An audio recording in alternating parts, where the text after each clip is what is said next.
परोक्ष ज्ञान का मतलब शास्त्र का ज्ञान, और उसके बाद आपको अनुभव होता है। जैसे एक होता है थियरी और एक प्रैक्टिस। थियरी से काम नहीं चलेगा आपको।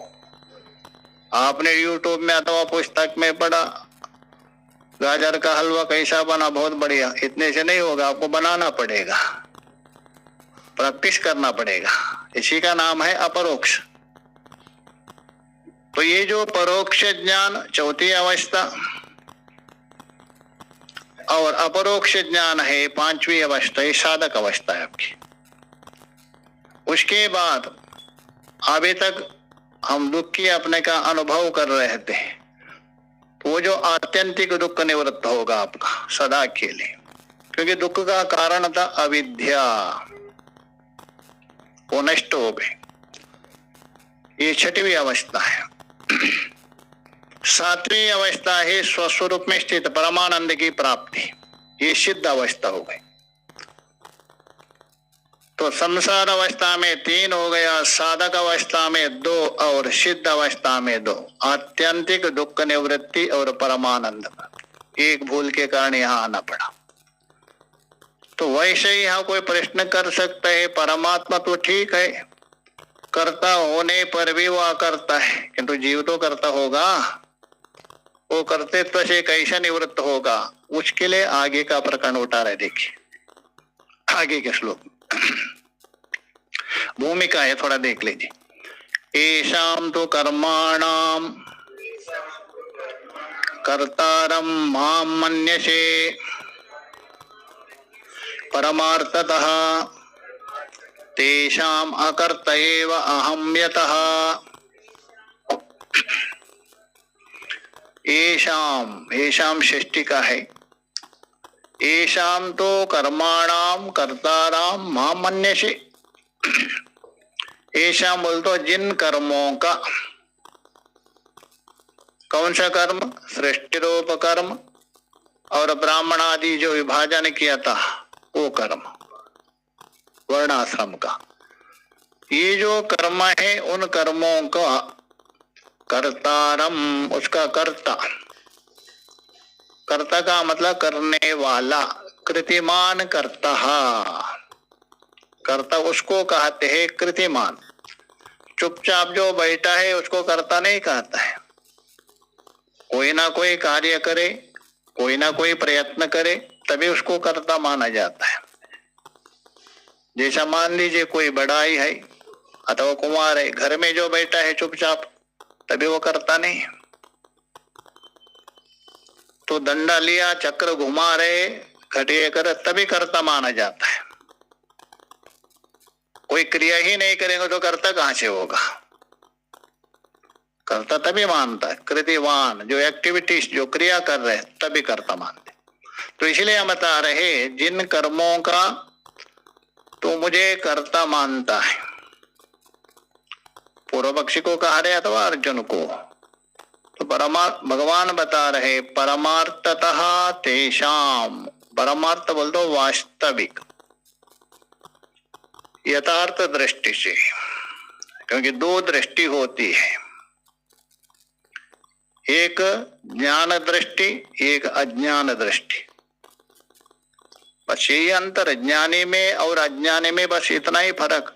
ज्ञान होने से उसको 2 सींग आ गए, ऐसा नहीं, दृष्टि बदल गई। अज्ञानी देख रहे संसार को नाम रूप प्रदान होकर। मान लीजिए ज्ञान है, ज्ञानी की जो 5वीं अवस्था तक, 6वीं और 7वीं छोड़ दीजिए, वो भी देख रहे, अज्ञानी भी देख रहे, किंतु देखने में अंतर है। अज्ञानी जो देख रहे वह नाम रूप प्रदान है, सत्य मान के देख रहे। ज्ञानी देख रहे अष्टि भांति प्रिय रूप से, अधिष्ठान रूप से देख रहे। बस ये अंतर है। उस अधिष्ठान में जो कल्पित है उसका मैं व्यवहार कर रहा हूं, और अज्ञानी मान रहे अधिष्ठान को भूल गया और नाम रूप को लेकर ही व्यवहार करता। बस इतना ही है ज्ञान दृष्टि और अज्ञान दृष्टि। तो इसलिए हम बता रहे परमार्थतः, परमार्थ बोल दो पारमार्थिक, यथार्थ रूप से। इसलिए सत्ता एक होने पर भी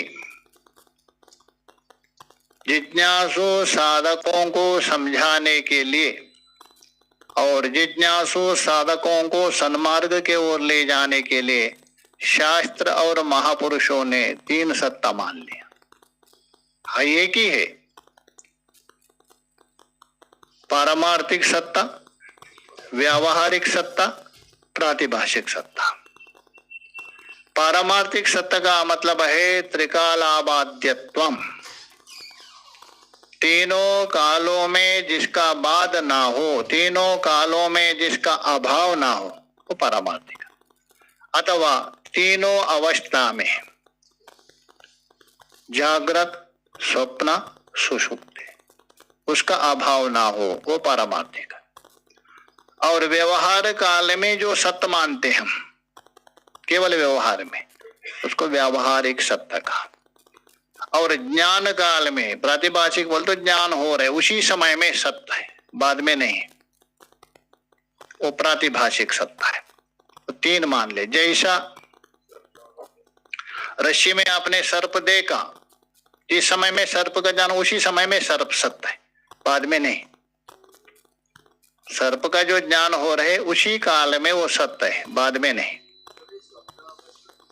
प्रातिभाषिक है। हाँ, उसी समय में, मतलब व्यावहारिक सत्ता से जो बाद होता है वो प्रातिभाषिक है। स्वप्न है, रस्सी में सर्प है, ये प्रातिभाषिक माना। व्यावहारिक सत्ता जो आज व्यवहार कर रहे कल भी व्यवहार करेंगे। जैसे सत्संग भवन में कुर्सी में कल भी देखा था, आज भी देखेंगे, आने वाले कल को भी देखेंगे, ये व्यावहारिक है। तो इसलिए तीन माना, इसलिए हम बता रहे हैं परमार्थतः, पारमार्थिक दृष्टि से तेषाम, तेषाम बोल तो उन कर्मों का, सृष्टि का बहुवचन है, उन कर्मों का, सृष्टि और वर्णाश्रम का जो विभाजन है उन कर्मों का। अकर्ता एव अहम, मैं अकर्ता हूं, करता नहीं हूं। यतः बोल तो क्योंकि, कारण क्यों, अब अकर्ता क्यों है कर्ता होने पर? विभाजन भी किया, जगत का उत्पन्न भी किया, तो भी अकर्ता क्यों है? टीशन तो बता रहे, आगे उसमें बता रहे, देखे युक्ति, श्लोक देख। नमाम कर्माणि लिम्पन्ते न मे कर्म फले स्पृहा इति मां यो विजानाति कर्मभिर्न स बध्यते। माम कर्मणि न लिम्पन्ते, यहाँ बता रहे अर्जुन अथवा जिज्ञासु साधक। देखिए, अर्जुन निमित्त मात्र है, अर्जुन को गीता उपदेश नहीं कर रहे भगवान, अर्जुन को निमित्त बनाकर जिज्ञासु साधकों को समझा रहे। तो इसलिए बोल रहे माम, माम बोल तो मुझे, कर्माणि न लिम्पन्ते, ये जो कर्म है, जगत की उत्पत्ति आदि हो अथवा वर्णाश्रम का जो विभाग किया था वो कर्म, माम न लिम्पन्ति, मुझे लिप्त नहीं करते। जैसा कीचड़ में, जल में कमल होने पर भी है जल में, किंतु वो जल कमल के पत्ते के साथ लिप्त नहीं होता, निर्लिप्त है। एक कमल का पत्ता है, वो जल से निर्लिप्त हो सकता है। उसी प्रकार आकाश में सब कुछ कार्य हो रहे, जितने भी कार्य हो रहे, आजकल बमबारी डाल रहे, सब कुछ हो रहा है आकाश में। आकाश निर्लिप्त है, आकाश के साथ कोई संबंध नहीं। परमात्मा तो आकाश का भी आकाश है, चिदाकाश है वो। आकाश, जितने भी जो आप कार्य कर रहे हैं उससे आकाश लिप्त नहीं हो सकता। तो आकाश का भी जो करता है, आकाश का भी जो बाप है, तस्माद वा ए तस्माद, आत्मनः आकाश संभूता, उस परमात्मा से आकाश की उत्पत्ति हुई है। वो जो चिदाकाश है वो कैसे लिप्त होगा, संभव नहीं। इसलिए बोले माम न लिम्पन्ति न मे कर्म फले स्पृहा, मैं मुझे कर्म फले बोल तो भोग, कर्म का जो कर्म है उस कर्म से प्राप्त होने वाला जो भोग है, कर्म भी लिप्त नहीं हो रहे और कर्म से मिलने वाला जो फल है वो भी लिप्त नहीं, अर्थात भोग से भी मैं निर्लिप्त हूं। न में कर्म फले स्पृहा, स्पृहा का मतलब है उसमें तृष्णा नहीं है, चाहत नहीं है, क्योंकि आप्त कामस्य का स्पृहा, सारी इच्छा पूर्ण है, इच्छा से रहित है, उसके अंदर क्यों इच्छा होगी। कोई भी जो तृष्णा करता है, चाहत है अधूरापन में, आप यदि पूर्ण हैं वहां कोई इच्छा नहीं होती है।